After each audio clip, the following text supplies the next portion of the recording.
Good morning and good morning to everyone. देखिए brokerages positive है, bullish नजर आ रही हैं। सीएलएसए और सिटी की रिपोर्ट आई और सीएलएसए ने हाई कन्विक्शन आउट परफॉर्म की कॉल दी है। हालांकि टारगेट प्राइस थोड़ा कम किया है, 595 रुपये प्रति शेयर का टारगेट प्राइस पहले था, उसको थोड़ा घटाकर 520 रुपये प्रति शेयर का टारगेट प्राइस रख दिया है। सीएलएसए ने पॉजिटिव लिया इस खबर को। बोर्ड ने अफ्रीका एंट्री के लिए अप्रूवल कर दी है और शुरुआत, जैसा कि यतिन जी मेंशन कर रहे थे, नाइजीरिया, युगांडा और जाम्बिया से होगी। अब सीएलएसए का कहना है कि भारतीय एयरटेल अफ्रीका के पास 37,579 टावर्स हैं, पर इन 3 देशों में अगर आप देखें तो मात्र 500 टावर्स मौजूद हैं। अब सीएलएसए कह रहे हैं कि इससे रेवेन्यू डाइवर्सिफिकेशन उतनी बढ़ी नहीं होगी। तो सीएलएसए चाह रही है कि मैनेजमेंट थोड़ा और स्ट्रक्चर इम्प्रूव करे और ज़्यादा डिविडेंड्स पे आउट करे। उनका मानना है कि ये जो अनजस्टिफाइड जो डीले है डिविडेंड का, वो अनजस्टिफाइड है, मतलब कोई स्ट्रॉन्ग रीज़न नहीं है डिविडेंड नहीं देने के पीछे। अब सिटी ने भी अच्छा कॉल दिया है। वो कह रहे हैं कि आप खरीदारी कर सकते हैं इंडस्टार में, और उन्होंने 460 रुपये प्रति शेयर का टारगेट प्राइस रख दिया, यानी कि ये भी 40% का अपसाइड पोटेंशियल देख रहे हैं।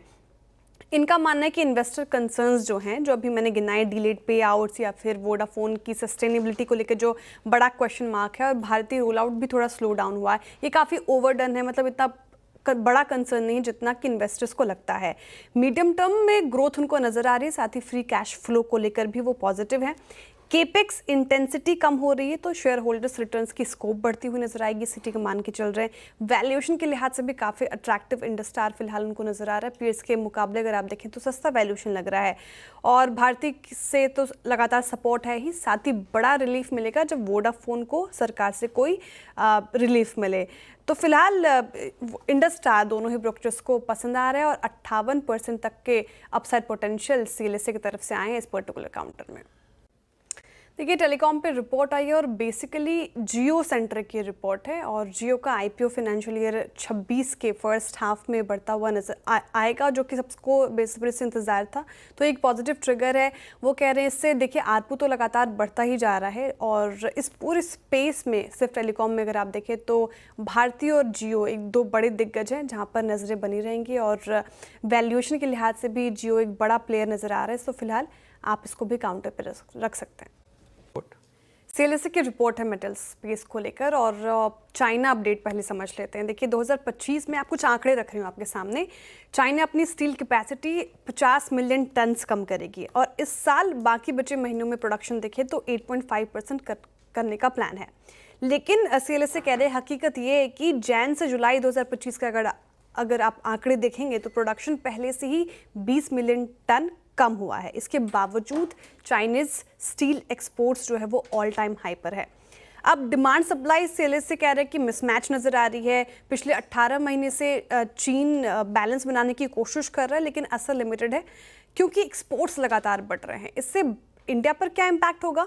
तो जैसे जैसे ग्लोबल मार्केट टाइट होगी, सप्लाई कम होगी, स्प्रेड्स इम्प्रूव होंगे, और इसका फ़ायदा इंडियन स्टील मिल्स को मिलता हुआ नजर आएगा। प्रॉफिटेबिलिटी बढ़ सकती है, और इसके रिगार्डिंग सीएलएसए ने कुछ एडजस्टमेंट्स भी किए हैं। मेटल्स एंड माइनिंग कंपनियों में फाइनेंशियल ईयर 26 और 28 का एबिटा एस्टिमेट जो -4% से बढ़ाकर +8% तक बदलने का एडजस्टमेंट किया है उन्होंने। टारगेट प्राइस भी -3% से +6% तक एडजस्टमेंट किया है। इसके अलावा वो कह रहे हैं इस पूरे स्पेस से उनको JSPL ज़्यादा अच्छा लग रहा है।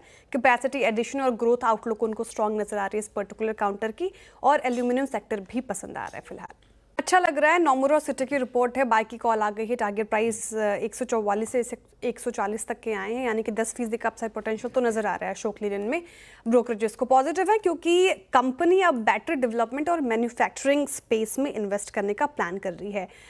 अब सिटी कह रहे हैं अगले 2 से 3 सालों में अगर आप देखें तो 300 से लेकर 600 करोड़ निवेश करेगी बैटरी पैक्स में। साथ ही लॉन्ग टर्म में, यानी कि 7 से 10 साल के लिहाज से अगर मैं बताऊं तो 5000 करोड़ का इन्वेस्टमेंट करने का प्लान है। इसके अलावा फ्यूचर में सेल प्रोडक्शन पर भी विचार कर सकती है कंपनी, और मैनेजमेंट का मानना है कि अगले 4 से 5 साल में अगर आप देखेंगे तो खुद ही 4 से 6 गीगावाट डिमांड रहेगी इस पूरे स्पेस में, इसलिए अशोक लीलैंड को पसंद आ रहा है। साथ ही नोमुरा ने भी इन सभी बातों को दोहराया कि बैटरी और मैन्युफैक्चरिंग डेवलपमेंट स्पेस में जो एंट्री है वो काफ़ी अच्छी है। ईवी पोर्टफोलियो और ब्रॉड ऑटो स्टोरेज डिमांड को मीट करने के लिए किया गया है, और इससे लोकलाइजेशन से लॉन्ग टर्म में बेनिफिट मिलेगा अशोक लेलैंड को, और वैल्यूएशन के लिहाज से भी ठीक ठाक नज़र आ रहा है फिलहाल इन लेवल्स पर, तो इसलिए आप रख सकते हैं अशोक लेलैंड को रडार पर।